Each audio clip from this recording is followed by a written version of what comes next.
Hi నమస్తే. నేను మీ Maggi. ఇప్పుడు మనం 10వ శక్తిపీఠమైన పురుహూతికా దేవి ఇంకా కుక్కుటేశ్వర స్వామి ఆలయంలో ఉన్నాం. ఈ క్షేత్రాన్ని పాదగయ క్షేత్రం అని కూడా అంటారు. ఈ టెంపుల్ కాకినాడ జిల్లాలోని పిఠాపురంలో ఉంది.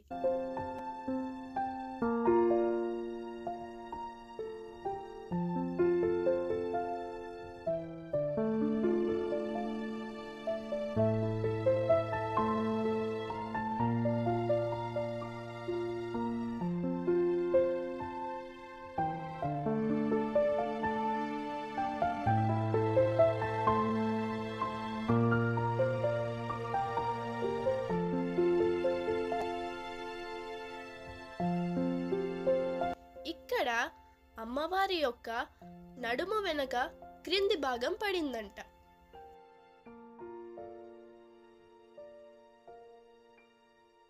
ఇంకా కుక్కుటేశ్వర స్వామి చరిత్రని తెలుసుకుందాం. కృతయుగంలో గయాసురుడు అనే రాక్షసుడు ఎన్నో యజ్ఞాలు తపస్సు చేసి విష్ణుమూర్తి చేత తన శరీరం ఎప్పుడూ పవిత్రంగా ఉండేలా వరం పొందుతాడు. కానీ ఆయన యొక్క అనుచరులు మాత్రం యజ్ఞాలు ధ్వంసం చేస్తూ గయాసురుని వల్ల రక్షించబడుతూ ఉంటారు.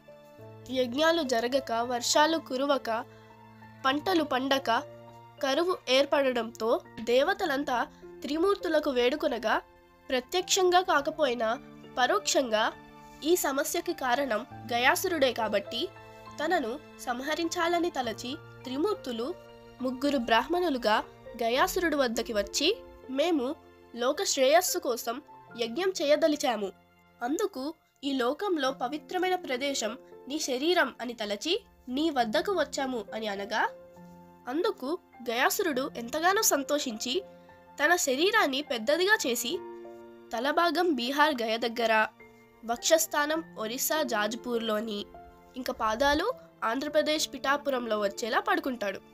తల దగ్గర బ్రహ్మదేవుడు, వక్షస్థలంలో విష్ణుమూర్తి, ఇంకా పాదాల దగ్గర శివుడు కూర్చొని యజ్ఞాన్ని ప్రారంభిస్తారు. ఈ యజ్ఞం 7 రోజులు జరుగుతుంది. 7వ రోజు కోడి కూతతో ముగుస్తుంది.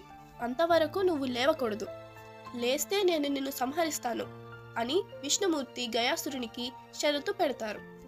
యజ్ఞం ప్రారంభమై 6 రోజులైనా గయాసురుడు పడుకొనే ఉండడంతో అప్పుడు శివుడు కోడిగా మారి ఉదయం కాకుండానే కూత కూయగా లేచి చూడగా ఇంకా రాత్రిగానే ఉండడంతో తనపై ఉన్న బ్రాహ్మణులు త్రిమూర్తులుగా మారి గయాసురునికి తన వల్ల ఏర్పడిన సమస్యను వివరించగా, అందుకు గయాసురుడు నన్ను వధించి సమస్యను పరిష్కరించమని కోరగా విష్ణుమూర్తి తన సుదర్శన చక్రంతో గయాసురుడిని 3 భాగాలుగా వధిస్తారు. గయాసురుని యొక్క పాదాల స్థలం కాబట్టి ఈ ప్రదేశాన్ని పాదగయ అంటారు.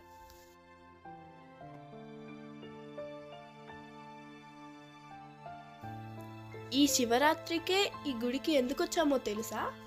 ఇదిగో శివు కోసం వచ్చాం. శివాని మొదటి కూచిపూడి నాట్యం ఇక్కడే జరగబోతుంది.